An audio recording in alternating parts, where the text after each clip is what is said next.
बंदो गुरुपद कंदे कृपा सिंधु नररूप हरि महामोहतम पुंजे जासु बचन रवि करनी करो धन्य धन्य सत गुरु सुखदाओ महिमा कही न जाए जो कुछ कहो तुम्हारी कृपा मोते कुछ न बसाए। और व्यक्त रूप में प्रातः स्मरणीय श्री विभूषित परम पूज्यपाद सदगुरु महाराज के चरणों में कोटि कोटि नमन।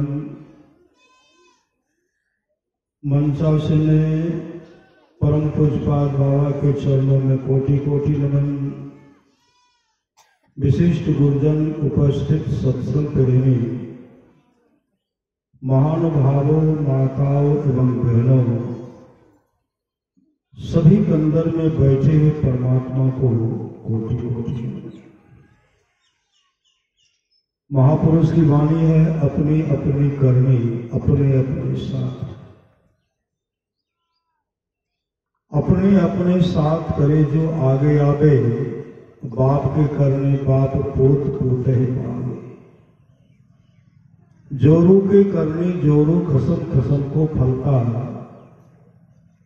अपने ही करने से जीव भवजल पार उतरता। नेकी बदी है संग और न संगी कोई देखो बोझ विचार संगे जई कोई। पलटू करने और के नहीं और के माथे अपने अपने करने अपने अपने साथ। महापुरुष की वाणी है भलाई कर भला होगा बुराई कर बुरा होगा। कोई देखे न देखे खुदा तो देखता होगा। खुदा कहाँ? खुदा जर्रे जर्रे में। वह परमात्मा वह ईश्वर वह सतगुरु सबके अंदर में बैठे सबको देख रहे सबको। और उनको कौन देखते? उनको बिरले देखते हैं जो भाग्यशाली होते हैं। अपने को वही देखते हैं जो बहुत बड़े भाग्यशाली। अपने को देखना मानो परमात्मा को देखना, ईश्वर को देखना, खुदा को देखना। अभी हम लोग कर्मफल के बारे में सोच रहे थे। भगवान श्री राम मां सीता जंगल में पत्तों के बिछावन पर सोए हुए थे। गोनिषाद और लक्ष्मण जी दूर हट करके पहरा दे रहे थे। गोनिषाद जब देखते हैं जो मुलायम गद्देदार बिछावन पर महलों में सोने वाले भगवान श्री राम मां सीता सोती थी, आज पत्तों के बिछावन पर सोए। कोई मच्छरदानी का व्यवस्था नहीं है, कोई पलंग कोई मुलायम गद्देदार बिछावन का व्यवस्था नहीं है, लेकिन पत्ते पर सोए। गोनिषाद जब देखे तो उनको बहुत दुख होता है और वो मां कैकेयी को दोष देने लगे कि कैकेयी को इस तरह नहीं करना चाहिए। तरह तरह का दोष दे रहे हैं। तब लक्ष्मण जी कहते हैं काहुन कोई सुख दुख कर दाता निज कृत कर्म भोग सुनो भ्राता। उससे पहले सुनते बोले लखन मधुर मृदु वाणी ज्ञान विराग भगत रस सानी। काहुन को सुख दुख कर दाता निज कृत कर्म भोग सुनो भ्राता। हे भाई, कोई किसी को सुख और दुख का देने वाला नहीं है, यह सब अपने कर्मों का फल है। भगवान श्री राम से भी एक ऐसा कर्म बन गया होगा, इसके चलते जंगल में उनको भटकना पड़ा। मां सीता से भी एक ऐसी कर्म बन गए थे जिसके चलते बिछोह हुआ, दुख हुआ। तो संत महात्मा लोग कहते शुभ काम कीजिए, शुभ काम कीजिए।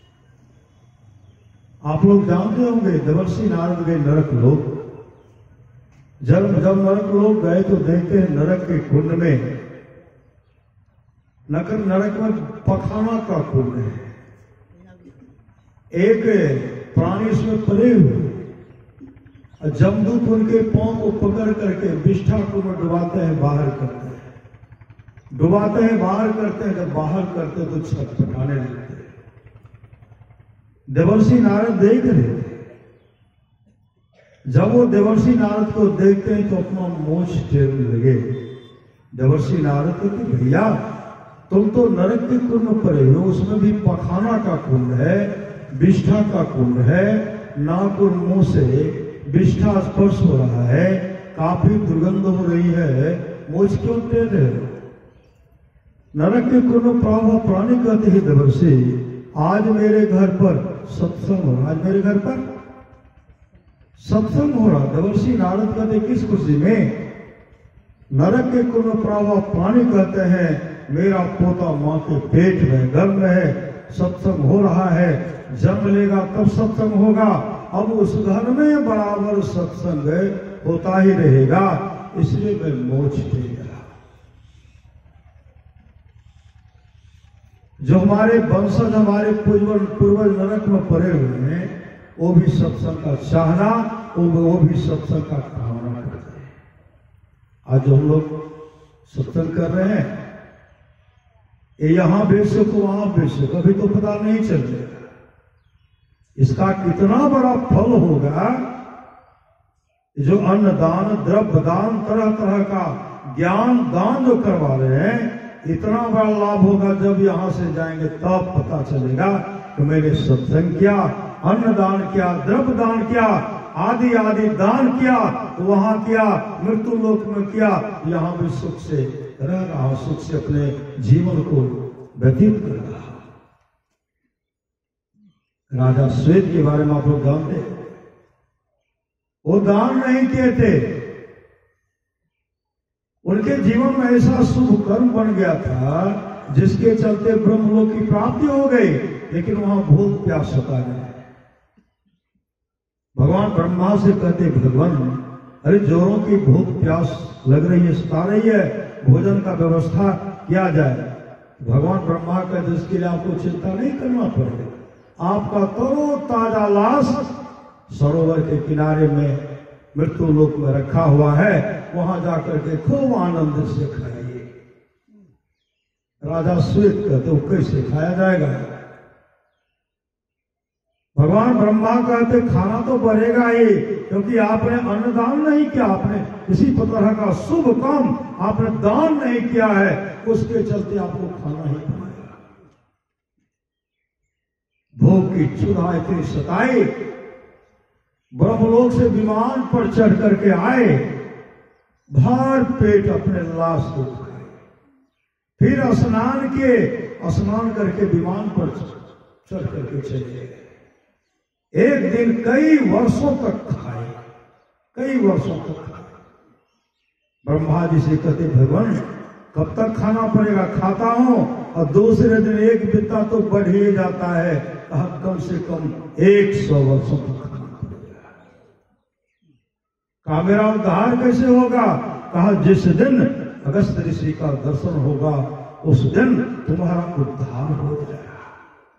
वो समय आया, अगस्त ऋषि का दर्शन हुआ, खाना समाप्त हो गया, भूख की क्षुधा मिट गई, फिर ब्रह्मलोक चले गए। इसलिए शुभ काम कीजिए। अभी आप लोग दान किए, क्या दान किए?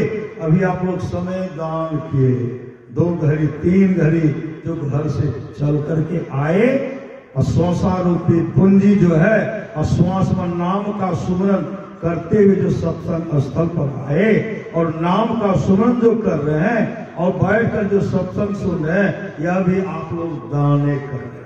श्री सदगुरु, यह भी दान हुआ। आप लोग जानते होंगे दाता कर्ण को। दाता कर्ण क्या दान करते थे? सोना दान करते थे, सोना। जब यहां से गए अच्छे लोगों की प्राप्ति हुई, लेकिन भूख प्यास सता रहा, भूख प्यास सता रहा। उस समय प्रार्थना करते हैं, जोरों की भूख लगी है। उसी समय सोना का थाल है, उसमें सोना परोस करके, सोना पूरा ढेर रखा हुआ। और कहते खाइए। कहा महाराज ये कैसे खाया जाएगा? कहते आपने तो सोने दान किया, अन्न दान करते। काजू किशमिश रस कदम और कच्चा पक्का गेहूं का रोटी, मकई का रोटी, चावल, चूरा, दही आदि आदि दान करते, ढलवा शक्कर दान करते और सब्जी दान करते, तब न मिलता। आप तो किए ही नहीं, दान के तो सोना किए। सोना तो सोना खाइए। पहले तो हुआ कि कोई सुंदर चीज है, जैसे दांत में लगते हैं तो काला लगा। कहा महाराज तो सोना है, खाइए नहीं भर पेट, सोने दान करिए। कैसे खाया जाएगा महाराज? का खाना तो बनेगा ही। और इतना उन्होंने प्रार्थना की, महाराज कम से कम मौका दीजिए, कि कम से कम मौका दीजिए कि हमको वहां जाकर के मृत्यु लोक में कुछ करें, मौका दीजिए। तो 15 दिन का समय दिए। 15 दिन आए मृत्यु लोक में। देखते धूमधाम से सत्संग हो रहा ना, अन्नदान हो रहा ना, धूमधाम से अन्नदान किए, भोज भंडारा के।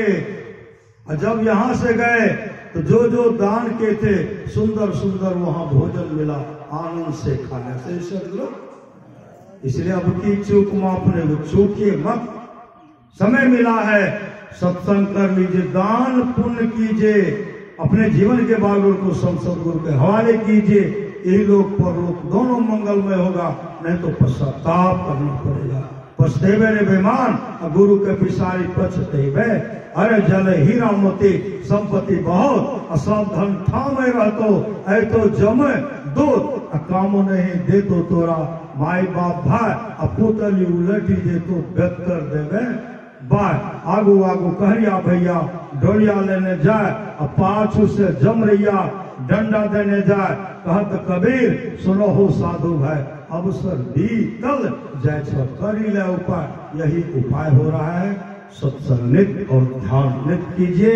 ये लोग परलोक मंगलमय होगा। अब हम लोग परम पूज्यपाद बाबा से सुनने की कृपा करें। श्री सदगुरु महाराज की जय।